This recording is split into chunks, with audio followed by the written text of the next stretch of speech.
Hello everybody, Ark Nova here. And focus heal. And in this episode, I have no idea what the hell we're going to be doing. We were supposed to be returning to Popola, She says but we are that. not doing that. No, because there's this guy over here to talk to. That one guy. This person must be dreaming too. It would appear that way, yes. Can't say I'm very excited to go back there. That dream world sort of creeps me out. Perhaps you should spend less time complaining and more time getting on with the mission. Yes. Yeah. That's you. Yeah. Okay. I breathe air scented with death and resist the urge to laugh, for I know it will sound like the words of a madman. How long have I been in this fresh hell? My box, my prison, is tucked beneath a stairway in the long-unused catacombs of some infinite castle. Outside, I hear the sounds of a funeral dirge that plays without end. Light has no place here. Wind is a forgotten friend. I pray for death to come, but he forsakes me. Time passes, and eternity slips by in a single tick of the clock. Someone knocks on my prison. "Anyone there?" I hear an unfamiliar voice say. "My savior!"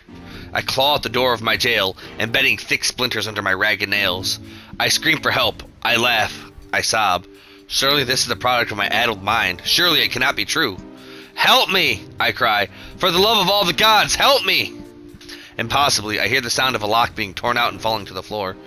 As the door slowly creaks open, I have just enough time to see a silver-haired boy and a floating book before the light pours inside. My eyes, accustomed to blackness, explode with pain, and I am forced to turn away. "Who are you?" I ask, shaking hands covering my face. "How have you come to this place?" "I am Grimoire Weiss. This is Protagonist. Long have we been searching for you. Now come, stand, we shall awaken from this nightmare together." The one known as Protagonist extends his hand and pulls me from the cell. Though my eyes are slow to adjust to freedom, my ears are keen as ever, and they recognize the staccato sounds of heavy rain. "I never thought to hear that again," I whisper. "Would that this were not such a terrible storm," said Grimoire Weiss. "Look at your feet." I force my eyes open and see water pooling around my ankles and lapping at my shins. "There's so much of it." "Yes, and more comes each moment we delay. If we do not make good our escape, we shall all drown in this castle. We know you are weak, but you are our only hope to survive this place." Time, that long-forgotten friend, made itself known again. I nodded my head and swore to save my rescuers, no matter the cost. The castle catacombs are a maze, twisting upon themselves like an endless entrails of a giant. I squint down the dim corridors and proceed north.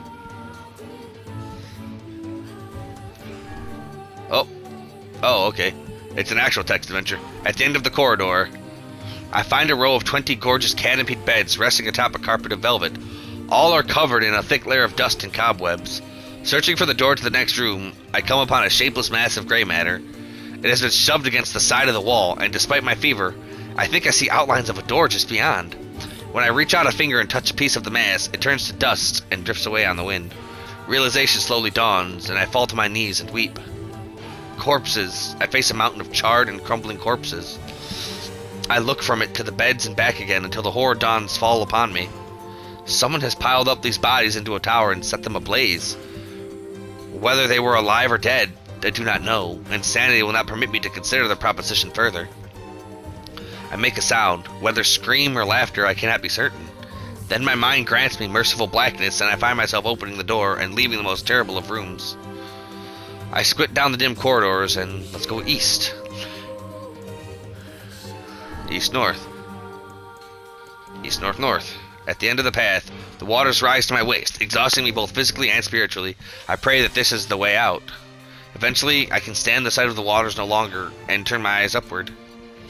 Imagine my surprise when I see a series of paintings hanging on the faded plaster wall. Each depicts a person in the prime of their life, clad in clothing of the highest quality. The styles, however, are strange to me, leading me to believe that these people had lived long, long ago. One subject wears an outfit that particularly catches my eye. It is constructed of a thin, breezy cloth and decorated with a motif of flowers and birds, while encircling the figure's waist is a leather belt of the most perfect construction. It is a stunning costume even by modern standards. As I gaze at the portrait, I am struck by a desire to touch it with my own hands.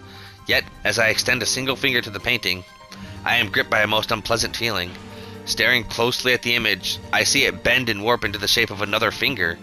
Something beyond the picture is pointing at me. Is it another prisoner? A fellow inmate trapped for eternity in this place? I cannot let it pass, and so I seize the portrait and with both hands throw it into the water.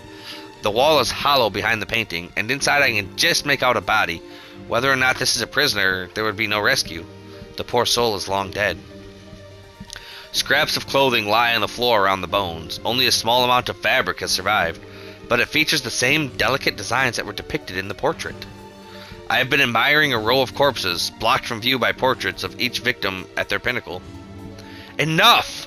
Shielding my eyes, I paddle forward through the water. I squint down the dim corridors and proceed south. I squint down the dim corridors and let's go north again? North, south, north? Yeah. What? Oh, okay. The water has risen to my chin and now laps greedily at my mouth and nose. Oh! I think because I'm taking the wrong paths, like every set of paths, if I'm taking the wrong one, the water's going to get higher until I actually die if I don't choose correctly. You dumb bats! Shouts protagonist. He surely desires to say more, but the rest of his insult is cut short by rising water. Grimoire Vice, wet and tattered, floats on the water's surface. It is already too late for him. This wasn't how it was supposed to end. Oh. Well then. Da da da We did da not dark. survive that. Nope, we died. We chose the wrong way. Yep. Freaking, I wasn't expecting that to happen. Like, I was just expecting to be trapped there. I wasn't actually freaking be expected to, you know. Can't say it. Perhaps. Yeah. Yeah. Alright, skip all this.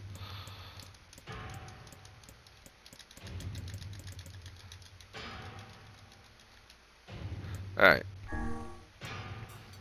Alright. Skip all this.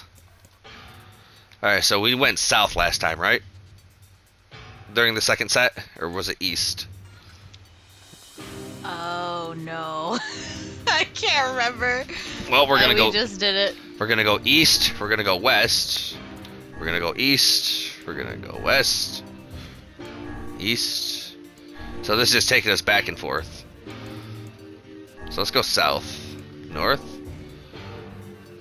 Oh. Well. That's Closer to death. well, that's what I get for doing it that way.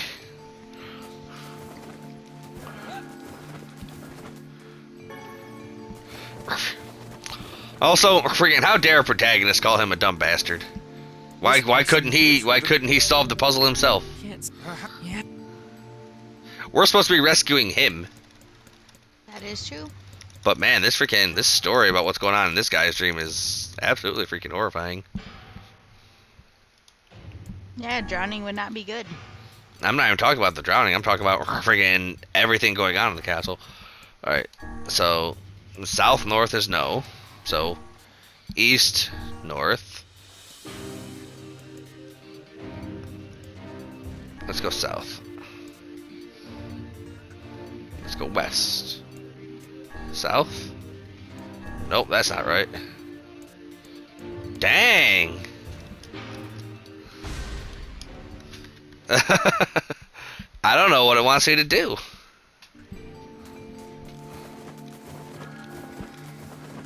Near Replicant, where you don't want to go the wrong way first. Yeah, pretty much. This. It's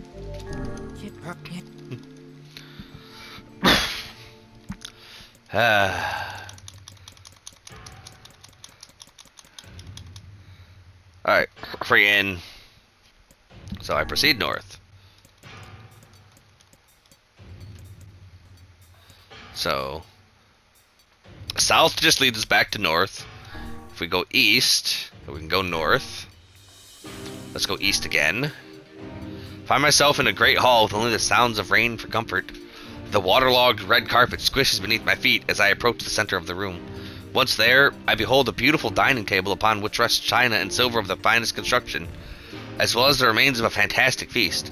As my eyes continue to adjust, I see many chairs surrounding the table, each holding a dinner guest. Noticing movement, I approach the chair at the table's head, but as the truth of the matter dawns on me, I recoil in horror. The host of the feast is a corpse, as are all the invited guests. An army of foul, wriggling insects have made homes in their remains, and this is the movement I saw. This once splendid feast was now nothing more than a requiem for the damned. I take a moment to steady my shaking hands, then slowly back away from the table. Desperate to lose sight of the abomination before me, my gaze lands upon the chairs on which the dead were seated. This is a mistake, for the chairs proved even more terrible than the feast itself. Each one is covered in a layer of spikes that run from the seat up the back and down the arms. That explains the color of the carpet beneath my feet. I can only pray that the unfortunate diners were dead before when the meal began. For if not, it is a simple task to envision the agonized screams that must have sprung forth from their mouths. My mind grasps frantically at the possibility that these souls had committed some terrible crime for which this was punishment, though in truth I suspect they had committed no crime at all. There would be no tomorrow for these unfortunates. This was their last supper. So which way did we come from there? We went more east, so let's go more north. Against all hope, we make it to the front door. "Break it down!" someone cries, and so I give myself to the effort. In tandem with protagonist or Grimoire Vice, I slam my body against the thick, sturdy door. On the third try, it gives way, and we find ourselves sprawled on the ground outside the castle. The storm is in retreat. The clouds above are still dark and foreboding, but to the west I can see a thin shimmer of sunlight trying to break through. "How can I thank you?" I cry as tears join the rain on my cheeks. I would surely have died in there. Looking down, I suddenly notice that my dress is in tatters, and sheepishly try to cover my exposed skin. "Your dress?" asks Vice. "Then you are a woman, madam?" "I am." I proffer the two with a smile. I suppose that comes as something of a surprise, seeing as how I exist only in the form of words. I can see that the one known as protagonist is disappointed that the torn dress will be given no further description, and he hides it well. With a nod and a shrug, the three of us set forth to our awakening. But behind us, an awakening of another kind is taking place. Black smoke fills the abandoned castle, providing the countless damned souls inside with their final shroud. After a moment, the castle's windows shatter with a mighty roar. A fresh breeze blows through the hallways and corridors, clearing the smoke away for good. As we watch in awe, uncountable black shadows slowly flicker to life, crossing to and fro in front of the broken windows. The castle's dead have awakened to their new life as shades. Oh. Okay then. You have anything to say about that? Nope. Hopefully there will be no lab. I hear that. Nope. That's not. Ain't got That's nothing. not. Ain't got nothing to say about that. That was dark as hell. Very well written, though. Like, spectacularly written. Alright, let's awaken the third and final villager from his third or final bullshit.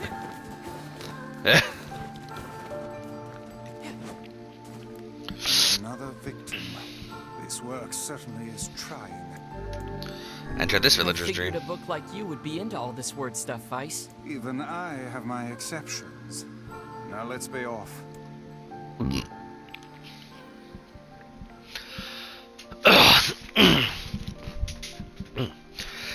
God dang.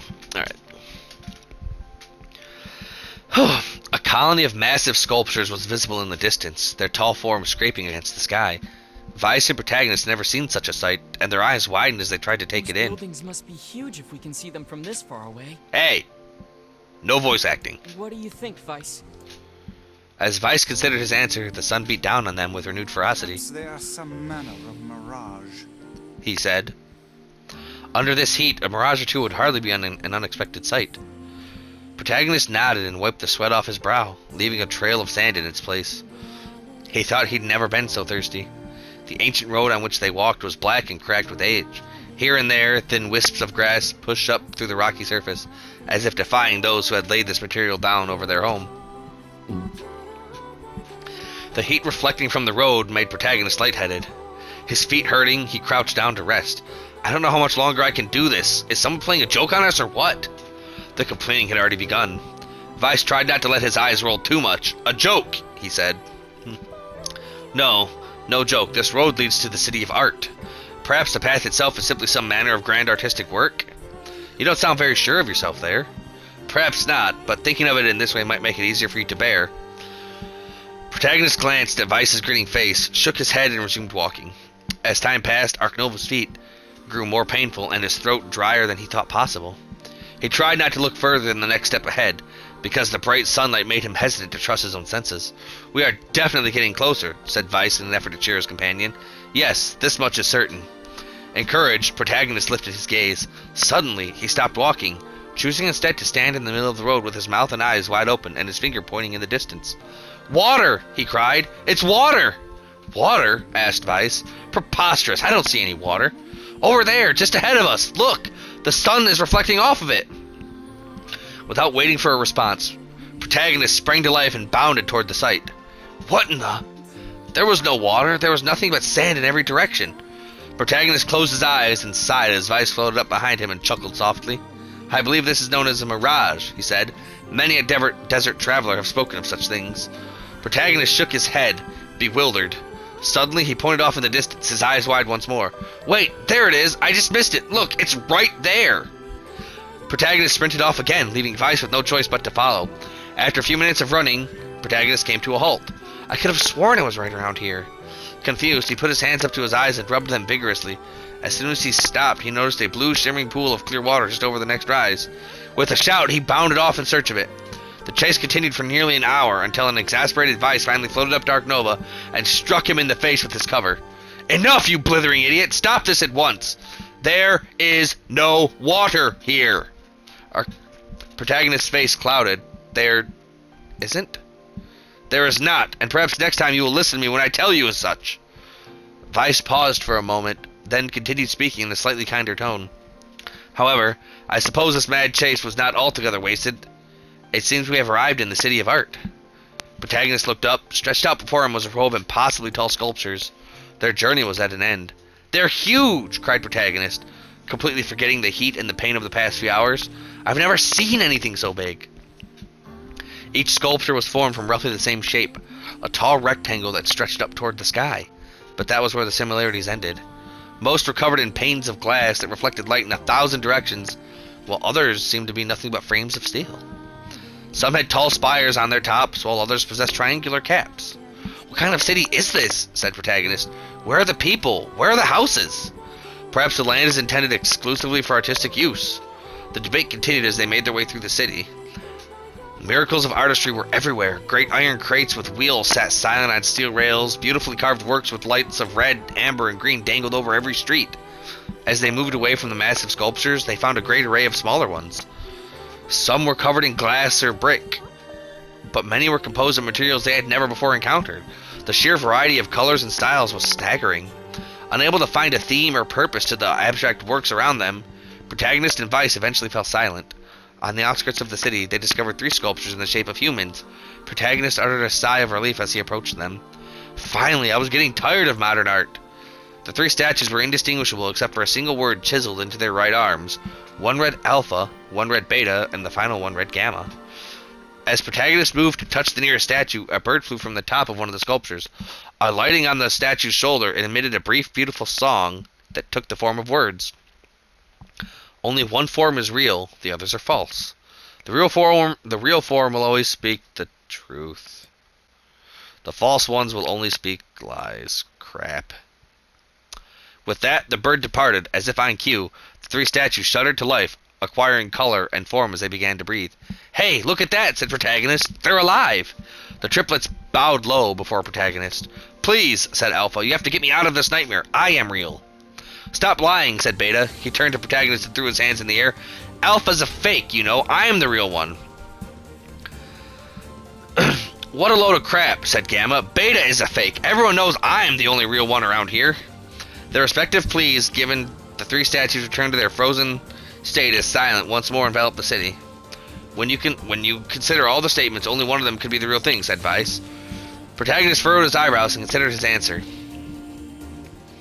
"Only one form is real, the others are false. The real form will always speak the truth, the false ones will only speak lies." Alright, so let's see. Alpha says he's real. Beta says Alpha's a liar, and Gamma says he's real. So, if Alpha says he's real, and Beta says he's lying. If Beta's telling the truth, then...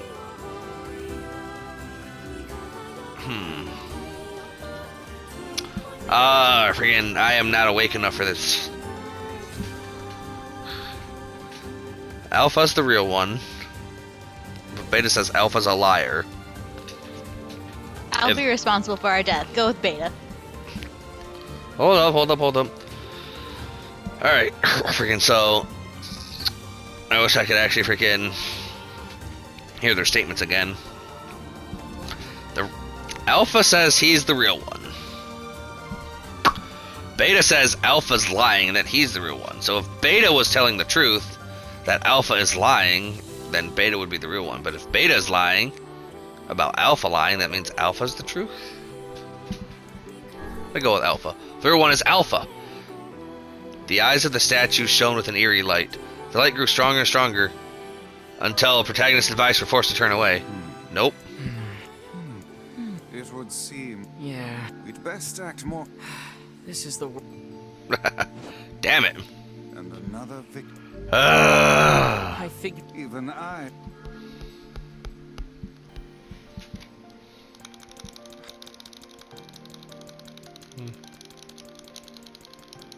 Da.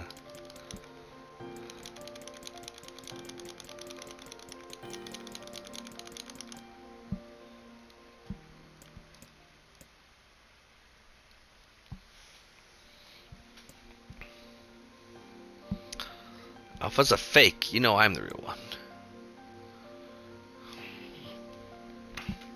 Alright, so let's freaking see. Alpha says he's real. Beta says Alpha's a fake. And Gamma said Beta's a fake. So if Gamma's telling the truth about Beta being a fake, then when Beta calls Alpha a fake, he's calling Alpha real.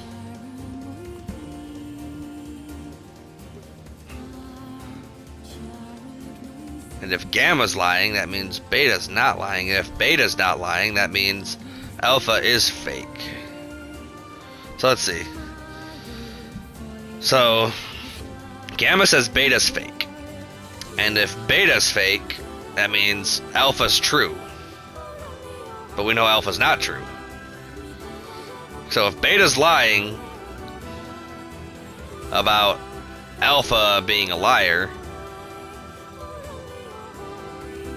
I think Beta has to be telling the truth. He said Alpha's a fake.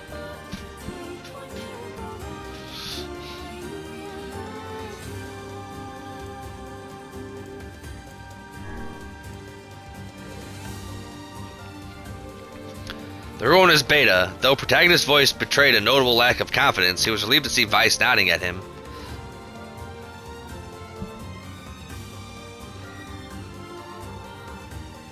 Yep, that's kind of where I was going. If Alpha were telling the truth, began Vice in dry tones of a lecturer, Beta and Gamma would be fakes. But in that case, Gamma's claim that Beta is fake would be the truth. Even though Gamma is a liar. Right. You guessed, though. Therefore, that theory crumbles.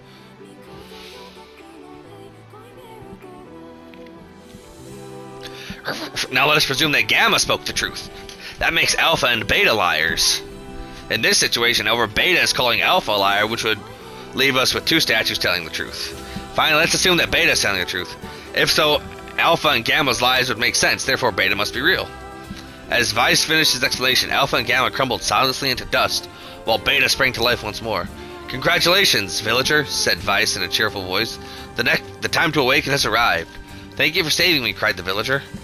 He dropped to his knees and bowed his head as low as it could go before an uncomfortable protagonist pulled him up to his feet. "Why did you have a dream like this?" asked Vice. "Have you been to this city before?" The villager slowly looked around at the bizarre objects and sculptures that dotted the landscape, then shook his head. I don't think so. I mean, it's impossible, right? There's no way I could have ever been to a place like this, but at the same time, I feel like I've seen it before." "Deja vu," muttered protagonist, "just like the mayor."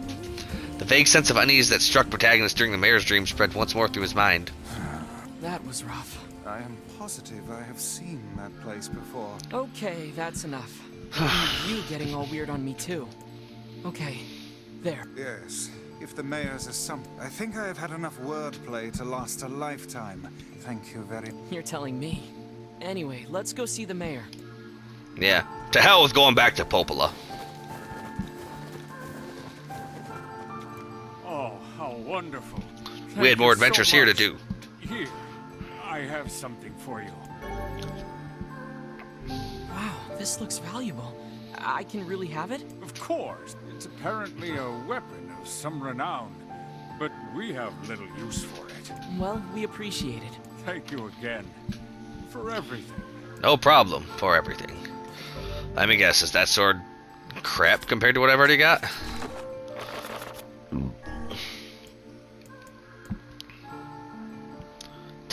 Yeah.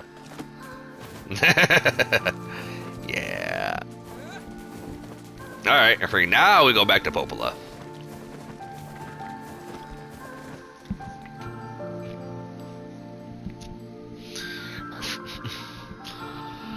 Friggin', I thought we were supposed to get a sealed verse there, though. That's what Creepy Dream Us said. So how was the village? Awful. It was truly magnificent. There are no words. Really. Except it was all words. Neat. Let's get back to Popola. She'll probably want to know what's going on in there. Yeah, she probably will. Alright. Get up. You've had enough sleep to last a lifetime.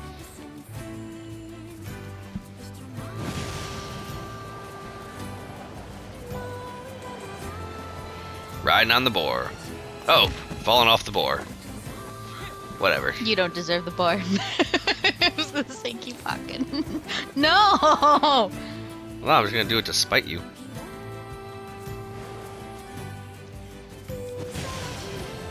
I was just gonna keep walking, but now I'm gonna. Oh, No! yeah. That's what you get.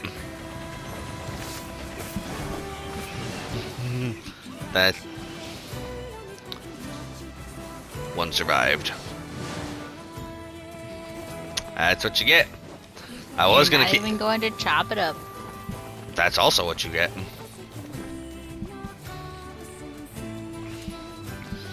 I was gonna keep walking until you opened your mouth. Alright. So I don't think I got any of the damn pumpkins, right? Quests. Yona's gift. She asked me for a pumpkin. I have no pumpkin.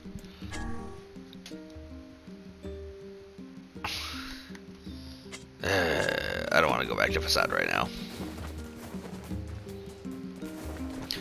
We're gonna continue on with the story until it takes us to the manor. Friggin' then I guess we gotta friggin' do all the side quests after that.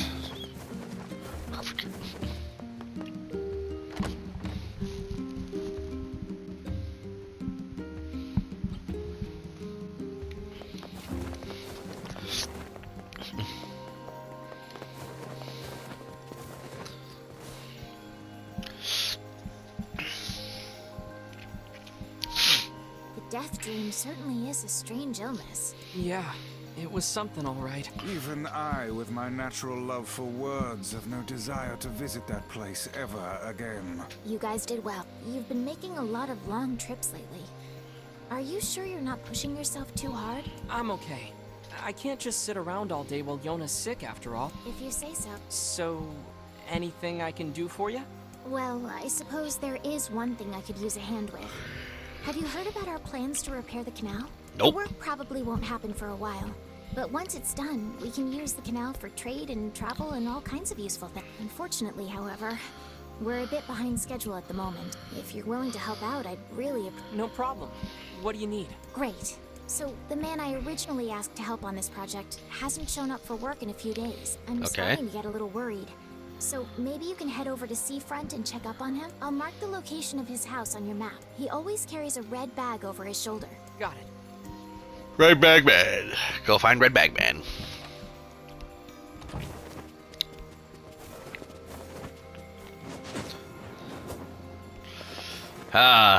Back to Seafront.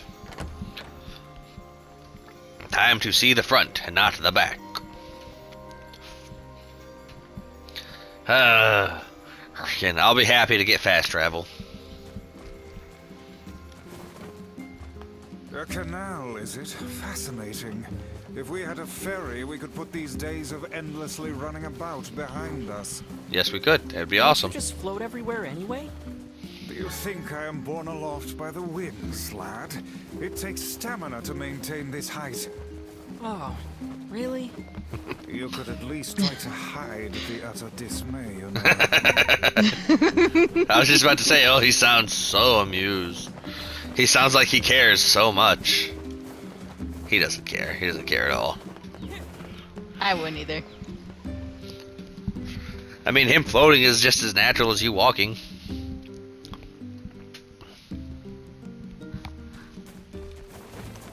Alright, it's sun shining out, so I can't go beat up on the big dude. I can get some Venetian, though. Or not. Nope, you got some antlers. Yeah, I can grind that up and use it as an aphrodisiac, it's fine.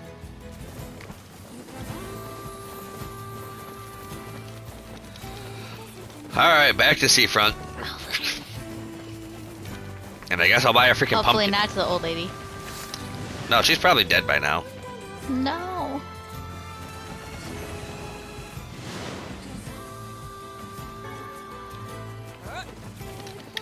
You know, she's probably dead by now.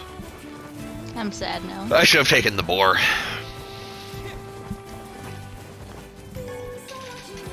Not the ore.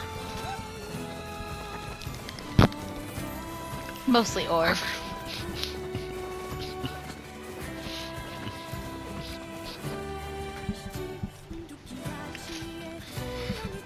Alright, so she said she marked his house on the map for me.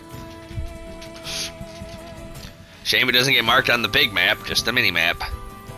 Which I think is actually quite annoying.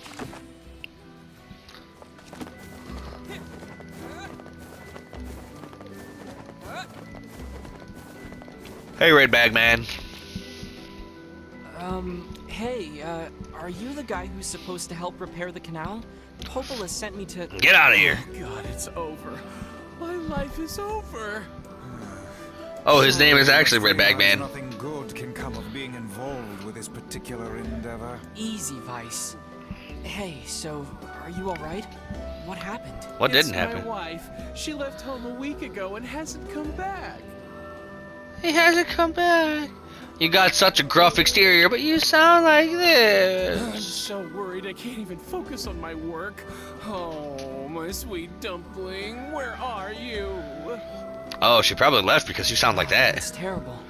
Would you like us to help you look for her? Really? You do that for me? Sure. But do you have any idea where we should start? Well, she always used to enjoy drinking at the tavern with her friends.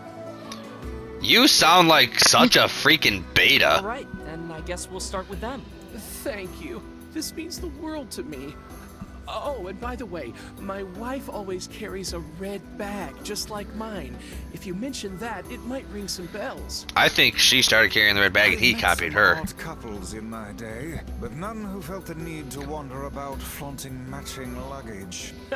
You need to get with the times. Coordinated outfits are all the rage. Oh my god. You sound like a freaking gamma. Plus, You're not these even bags are beta special. enough to be beta. Bought them for our anniversary. But now my sweet dumpling is gone. And it's all my fault. Oh, God. Okay. Yeah, Just it is your stay fault. calm. We'll go look for her, alright? You sit tight. Freaking.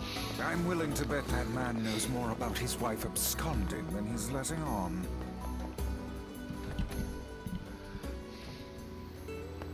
Alright. Hey there, I'm, looking for a woman carrying a red bag. Are you now? Interesting. Did something happen to her? She hasn't been home and her husband's worried. Do you know anything about where she might be? Trouble in paradise, is it? Oh, those two never change. Anyway, the short answer is no. She hasn't been around here either. Though No. come to think of it, she always got on well with the woman over at the tackle shop. Maybe you should try her. I'll do that. Hey, what's the rush? You've got a cute face. Why not sit here and join me for a round? Or 3? Sounds good. Sorry, ma'am, but I'm not old enough to drink. You don't gotta drink, just keep her company, yo. Nah. Hey there, do you know a woman with a red bag by any chance? A red bag? Oh, sure. Although now that I think about it, I haven't seen her in a while. Last time she came around, she mentioned something about leaving town. But I figured it was just idle talk. Leaving town, huh? Uh-oh. She has truly left this Oh, charming no. hamlet. Finding her may prove most difficult indeed. I forgot, I think she left his beta ass. She hasn't been attacked by shades or anything. Oh, she's been attacked by shades, alright. 50 of them to be exact. And they're all gray. You knew it had to be done.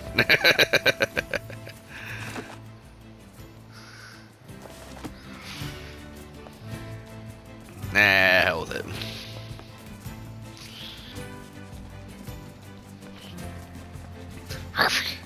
Running slow, picking up the stuff, don't you know?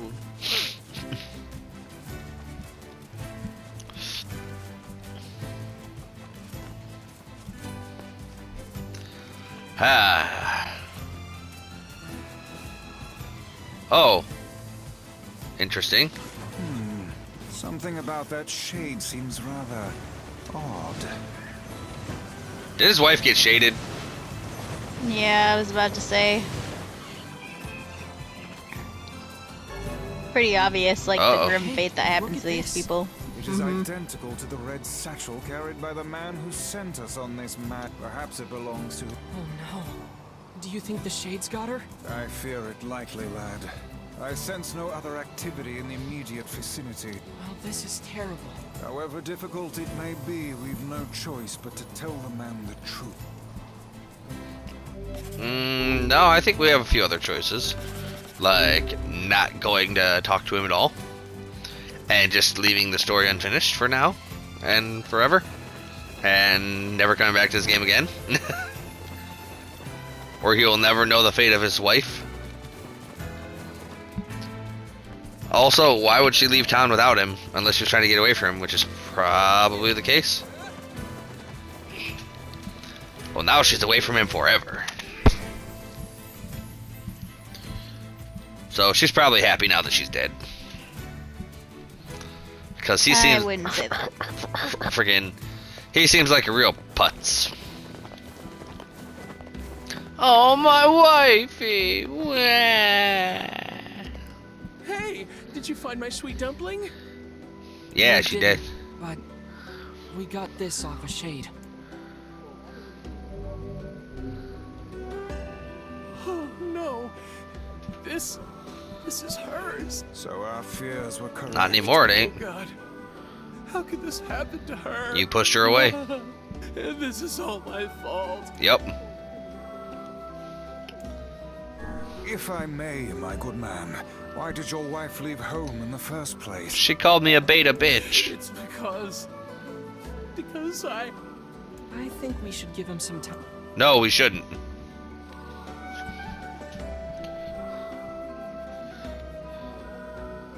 Honey, I'm home. Oh, Good heavens, you're around. she's not dead. What's wrong? Dumpling, you're not dead. What in the world are you talking about? Oh, you found my bag. Thank you so much. I can't believe I went and dropped it like that. Her voice sounds so familiar. This is such a relief. Okay, And you- seriously. What's going on? You thought she was dead. I knew she wasn't dead. You did not. I knew everything. See. So, you found a shade with my bag and assumed I'd been attacked and killed? I'm just glad you're safe, Dumpling. But I'm also so sorry. This is all my fault. Oh, if I didn't eat that apple you were saving. Oh my god. Oh, God, I'm such an idiot. You're such a beta. Listen, I promise I'll never eat anything of yours again. You just promise never to run away from home again, okay? That is not equivalent exchange. No way. Have you lost your mind? I just went to visit my parents. Huh? I I told you about this. Going to see my family, gone for a week. Remember? Ugh, are you serious right now? Why don't you ever listen to me? Because I'm a beta. Lad, my brilliant intuition suggests we should beat a hasty retreat from these two with all speed. No. I can't believe you didn't listen to me, and you ate my apple. Ugh, you are the absolute worst. What? Oh, like you're some perfect angel. You didn't even care enough about our anniversary to hang on to your bag. You, kid, I'm right about this, yeah? If anyone's wrong here, it's my wife, right? Oh no. Wait, you're asking Oh me? no, I made a mistake. Oh no. Oh no, I made a grave error in judgment. But no, he's a goddamn beta. I hate him. Well, you shouldn't have eaten your wife's apple. That's not very nice. But I was hungry, and it was just sitting there. Then go fishing. You're in a fishing hamlet. I'm glad you went looking for my wife and all, but that was low, friend. Low. Did I cross a line there? Besides, it's pretty rich to come after me for an apple when you threw away my entire stamp collection. Ha! You're damn right I did, and I'd do it again. You are nothing but a hoarding slob. You there, my husband's in the wrong here, isn't he? Pardon, but madam, Oh no. Nah. Forget it. I hate hoarders. Just blame it on both of them. No. No, I hate him. there certainly is something to be I said hate for him so keeping much. these environs tidy. Leave it to a floating roll of toilet paper to comment on keeping things clean. Damn. Toilet paper? Now see here.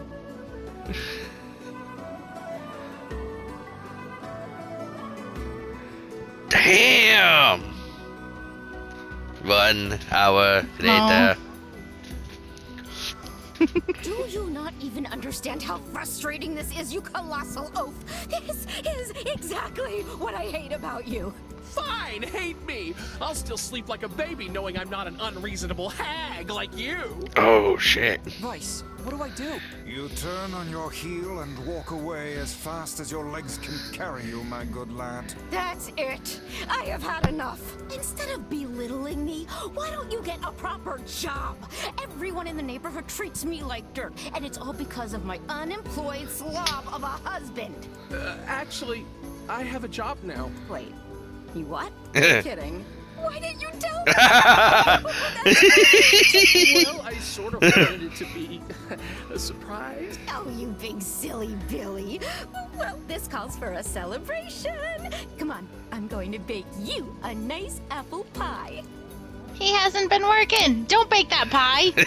Bake that pie.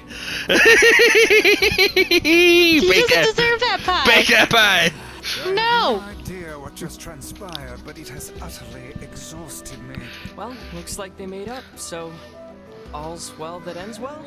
In the course of all that madness, I have forgotten why we even came here in the first place. Tell him to do his damn job. The canal. We need to ask him about the canal. Too late. He's gonna be eating that pie. Damn. Pie.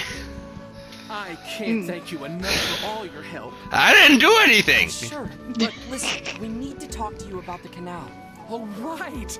That's why you came here in the first place, huh? Well, Yeah. now that my love life is rolling in clover again, I'd be more than happy to get going on the canal work.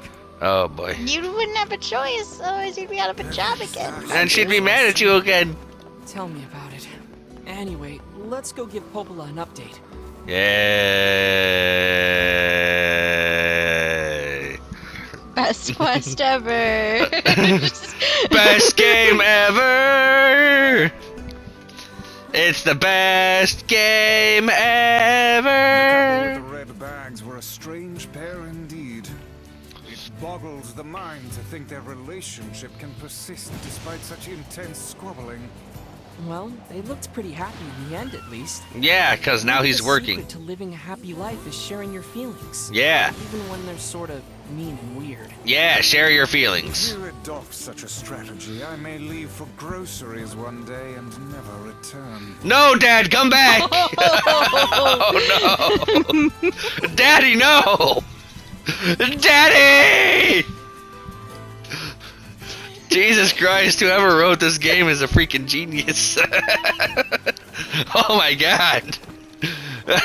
Yeah, I think Vice is probably, in most of the games I've played, probably one of my freaking all-time favorite supporting characters. He's just so damn sassy. Daddy, no. Daddy, yes.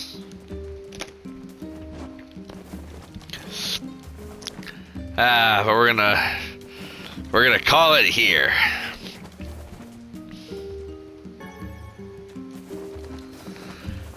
Alright everybody, this has been Arknola. And Focus Heal. Until next time, we'll beg Vice not to leave us. Stay cool. Oop, wrong button.